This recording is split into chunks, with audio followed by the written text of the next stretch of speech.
کہہ گیا کہ نکل کر صحرا سے جس نے روما کی سلطنت کو الٹ دیا تھا، سنا ہے قدسیوں سے میں نے کہ وہ شیر پھر ہوشیار ہوگا۔ اور انشاءاللہ آج کل جو قدسی باتیں کرتے ہوں گے وہ یہی کہتے ہوں گے کہ یہ لبیک والے پھر آ رہے ہیں۔ پھر اور کون ہے سامنے؟ تحریک لبیک یا رسول اللہ صرف پاکستان کی نہیں، امت مسلمہ کی امید ہے، اور امت مسلمہ کے انشاءاللہ نشاط ثانیہ کا سبب بنے گی انشاءاللہ۔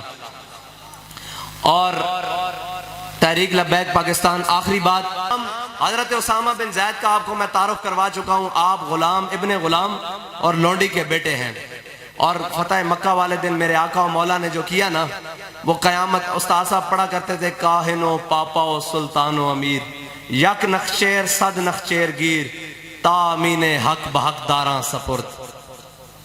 ہائے ہائے، استاد صاحب فرماتے تھے کہ میرے آقا و مولا کی آمد سے پہلے کاہن، سلطان، پاپا، امیر، راہب، یہ جتنی تھے یہ سب انسان کے شکاری تھے۔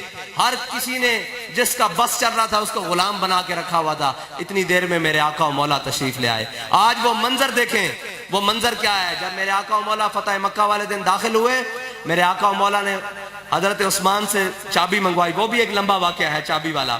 حضرت عثمان سے جب چابی منگوائی، بیت اللہ شریف کا دروازہ کھلوایا، دروازہ کھلوا کے استاد صاحب فرماتے تھے میرے آقا و مولا کی شان براء البراء، ہم نے دین بتایا ہی نہیں۔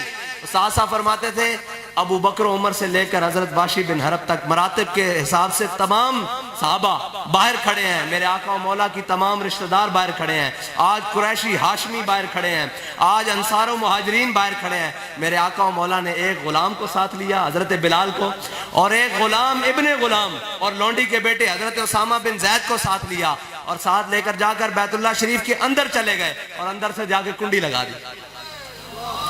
یہ ہے اسلام، جس کو آج تم روتے ہو نا کہ یہ منڈے جناب نعرے لا رہے ہیں، ایک دن دیکھنا یہ اسلام ان کو پارلیمنٹ ہاؤس کے اندر لے کر جائے گا، اور اندر سے جا کے ہم کنڈی لگا دیں گے کہ ہم حضور کا دین اب تک